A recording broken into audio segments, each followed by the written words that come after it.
You be saying no, no, no, no, no, then saying yes, yes, yes, 'cause you're messing with your head.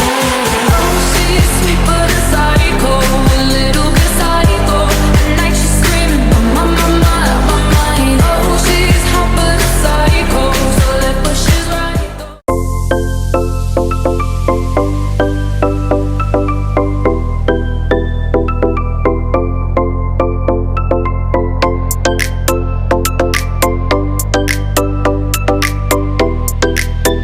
Akad wadiah dalam tabungan syariah. Akad wadiah adalah akad penitipan dana yang tidak dijamin memberikan imbal hasil. Dalam wadiah, nasabah tidak menanggung kerugian dan bank tidak wajib memberi imbal hasil, namun dapat memberikan bonus sukarela. Pengertian akad wadiah dalam tabungan syariah.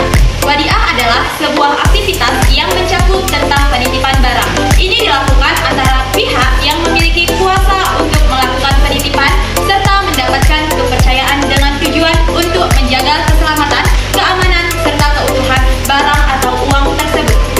Dalam pengertian wadiah, terdapat 3 aspek yang perlu disepakati dalam mengeluarkan produk tabungan dengan prinsip akad wadiah.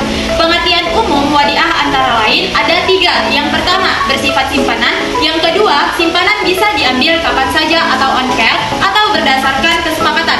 Yang terakhir atau yang ketiga, tidak ada imbalan yang disyaratkan kecuali dalam bentuk pemberian atau ataya yang bersifat sukarela.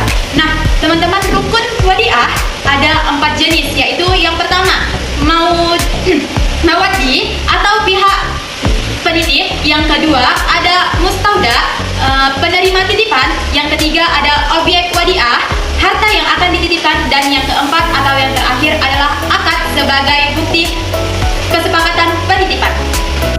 Prinsip tabungan mudharabah. Tabungan mudharabah memiliki beberapa prinsip yang menjadi dasar dalam pengelolaan dan pembagian hasil antara nasabah dan bank. Yang pertama ialah ada prinsip bagi hasil.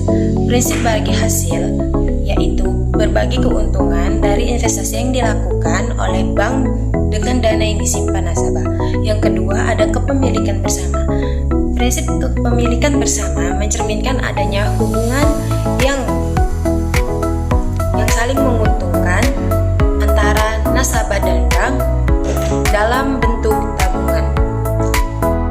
Selanjutnya saya akan membacakan materi yang berjudul akad mudharabah dalam tabungan syariah. Akad mudharabah dalam tabungan syariah ialah kerjasama antara nasabah sebagai pemilik dana dan bank sebagai pengelola dana. Bank menggunakan dana nasabah untuk diinvestasikan pada usaha yang produktif sesuai prinsip syariah, dan keuntungan dari investasi tersebut akan dibagikan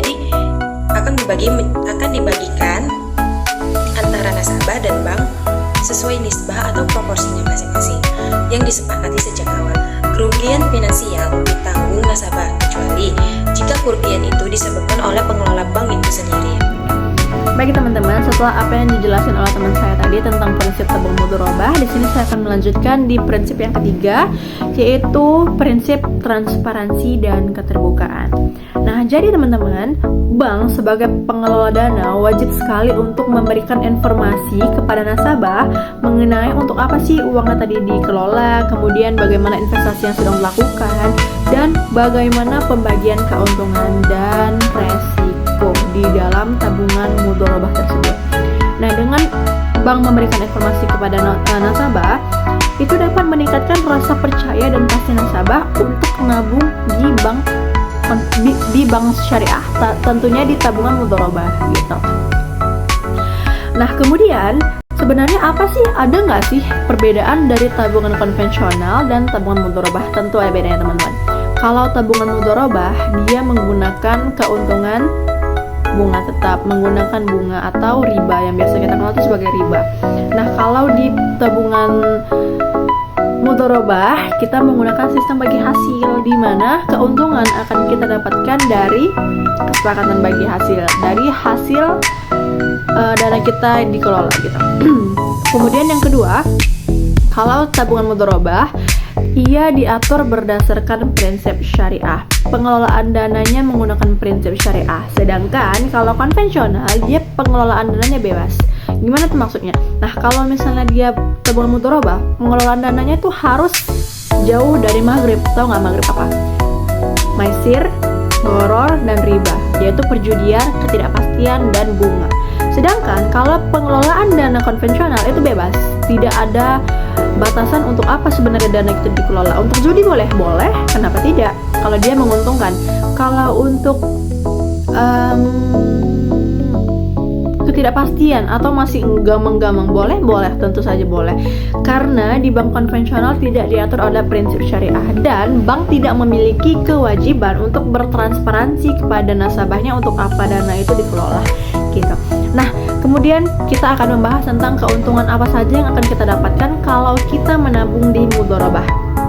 Yang pertama, tabungan mudharabah yang pertama ialah keuntungannya itu lebih tinggi dibandingkan tabungan konvensional. Kenapa? Kayak yang aku bilang sebelumnya, kalau keuntungan di konvensional itu menggunakan sistem bunga tetap, di mana kita berarti akan mendapatkan bunga sesuai dengan mendapatkan keuntungan sesuai dengan bunga yang sudah ditetapkan. Jadi ya udah, misalnya kita nabung nih, ya kan, kemudian bunganya 2%, keuntungannya 2%, ya udah kita akan seterusnya dapat 2% doang gitu. Sedangkan kalau di tabungan mudharabah kita kan pakai sistem bagi hasil. Nah, kita akan mendapatkan keuntungan sesuai sama bagaimana pengelolaan dana bank tadi. Apakah mereka untung, apakah mereka rugi. Kalau mereka untung mungkin kita ada persenannya kan, berapa untuk bank, berapa untuk nasabah gitu. Jadi keuntungannya lebih tinggi. Kemudian keuntungan yang kedua ialah tabungan mudharabah tadi menggunakan prinsip syariah. Tentu sebagai muslim kita pasti sangat-sangat ingin uang kita dikelola dengan cara yang halal. Nah, jadi kita nggak perlu khawatir kalau kita tabung di mudharabah uang kita dipakai untuk yang haram. Kenapa? Karena mereka mengikuti prinsip syariah, diawasi oleh DSN MUI. Kemudian penggunaannya tadi jauh dari hal-hal yang diharamkan. Kayak misalnya di tabungan mudharabah nggak akan boleh untuk perjudian, tidak akan boleh untuk minum-minuman keras, dan kita tidak boleh bertransaksi secara haram. Oke, mungkin hanya sekian yang bisa saya sampaikan. Terima kasih. Billahi taufiq wal hidayah. Assalamualaikum warahmatullahi wabarakatuh. Hai.